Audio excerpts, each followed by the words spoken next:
Welcome to What It's Like Wednesdays, where I take one portion of my very medically complex life and share it with you. Earlier this week, I talked about seeing the neurosurgeon to talk about options for having a more permanent solution to controlling my seizures. I went in specifically to talk about a VNS device to help control the seizures. Now we have potentially some other options on the table. You can go back and look at that video if you're interested. But I want to talk about questions that I had for her where the VNS device overlapped with my hEDS.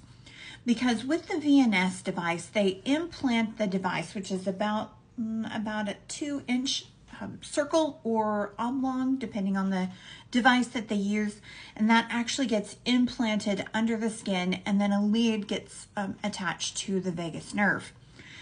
Now, my concern was, since my collagen is all wonky, it's really lax, would the device actually stay in place? Because, I mean, the lead does have some laxity to it, but what happens if the device doesn't stay where it's supposed to stay?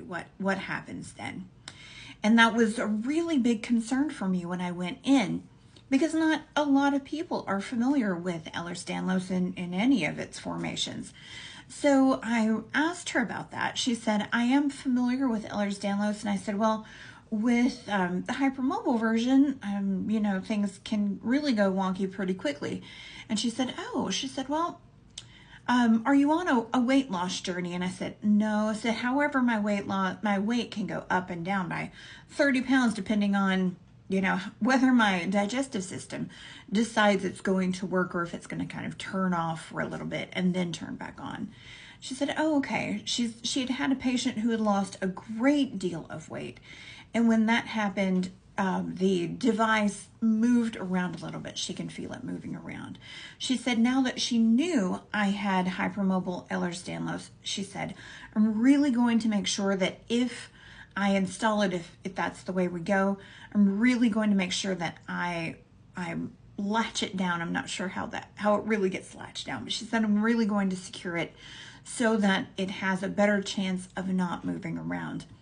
And I really appreciated, one, that she listened to, since she wasn't as familiar with the hypermobile Ehlers-Danlos, that she listened to what that was, and two, that she gave me a plan of action, that she listened, and then she said, well, here's something that we can do that could potentially help with that later on. And I felt much more comfortable moving forward with that, because I was really concerned. I don't want something detaching later on in life and then it just kind of moving around and us having to do the surgery again. Now with the VNS server, the battery lasts, she said, about 10 years, and then they have to go in and replace it again. So we're looking at, doing the surgery about every 8 to 10 years where they have to go in and replace it. But 10 years is a long time, and I don't want to have something just free floating around in my body. So I was really, really thankful to know that she was listening and she had a plan of action.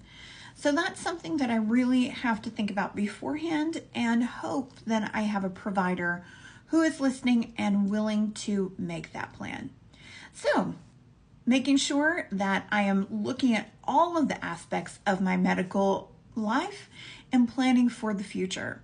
If you have any questions, drop them in the comments and I will do my best to answer them. I hope you have a great day, and I'll talk with you later. Bye.